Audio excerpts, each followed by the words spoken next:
What is the most bonkers thing that happened to you or your work and your employer still expected you to continue your workday? Right after Hurricane Sandy, the bank I worked for had no power for days, so obviously we couldn't do any banking.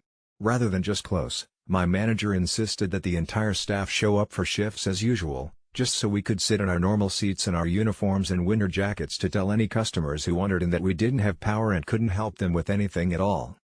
Just about every single person asked us some variation of "then what the hell are you doing here?" It sucked. On the bright side, you got paid for doing nothing. I was working at a pet store and was used to being bitten by the pets we sold: hamsters, ferrets, birds, no big deal. This day, however, as I was helping a woman who had brought her dog in, it attacked me. Luckily it was a smallish/medium-sized dog, so it didn't get my face, but I had big bleeding holes all up and down one arm. The lady never said sorry, and my manager told me to go to the back, get cleaned up, and come back out and ring on the resistor. So I did, with big blood splatters all over my yellow uniform shirt. The air conditioning broke down and people started passing out from the heat. But they let us take our ties off, so that was generous. I worked at a restaurant when the AC broke. It was 85 degrees Fahrenheit plus for a week or more. My manager told corporate to get someone to come fix it and they did fuck all. Finally a customer complained to corporate that the restaurant was too hot and they fixed it the next day. Hurricane Katrina was going to make landfall that day, and the owner of the restaurant I was managing at the time got super pissed when I said I wasn't coming in. He wouldn't accept that, and kept bargaining with me. "Okay, you can go in for 4 hours, and I can get other manager to come relieve you." No. He was like, "Well, go hide your keys then so we can have someone else pick them up." Absolutely. After the storm hit and devastated New Orleans, the owner was calling me because they needed people to open the restaurant. The roof had blown off of my house, and I was asking him where was I going to live while I worked for him. He said to just get a hotel, as if he was paying me enough to afford such a thing. I also think hotels were pretty well full. Not sure. I really don't get that, not at all. None of it.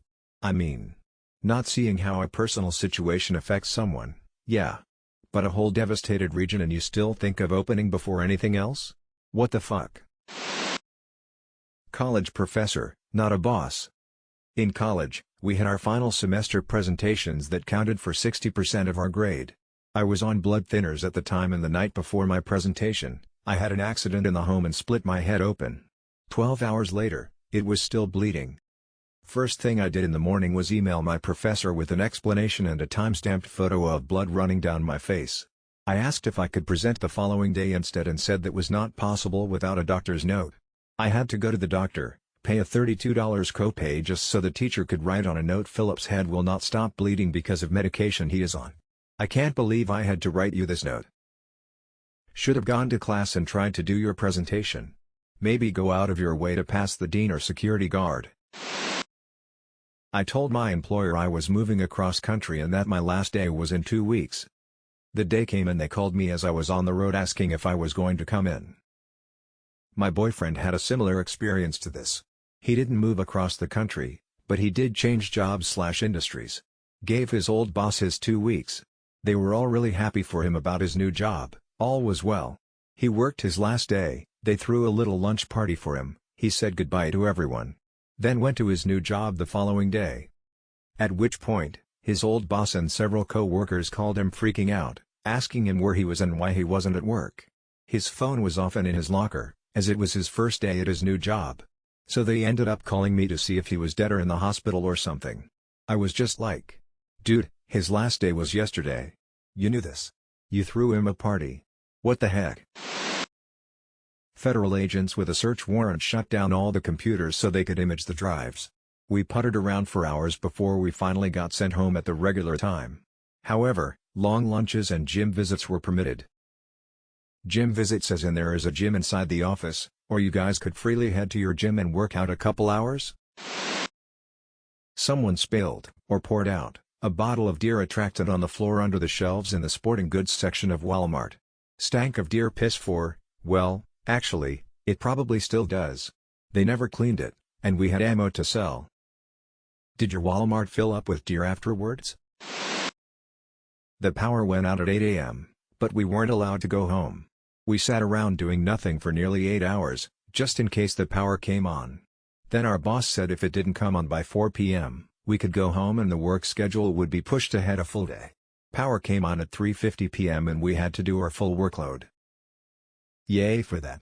Hope you got overtime. I had something similar when I worked as a helping hand. Needed to be done that day. Now I work on computers. Power went out. I was bored out of my mind for 3 hours, but got paid for doing nothing. But at least no one forced me. Worked for a small graphic design company fresh out of school. They used cracked software, didn't really pay anyone and were generally shady, but I didn't really think anything of it, until the FBI showed up. Apparently they also didn't pay their taxes and so my boss was taken away in handcuffs and the office was closed. Or so I thought. Our boss called our creative director from jail and told us to work from this seedy motel room he set up to finish up the assignment or else we wouldn't get paid. Nobody showed apparently as we all decided now would be a good time to look for new opportunities. Wow, that's crazy. Using pirated software is just unacceptable for a business that deals with graphic design.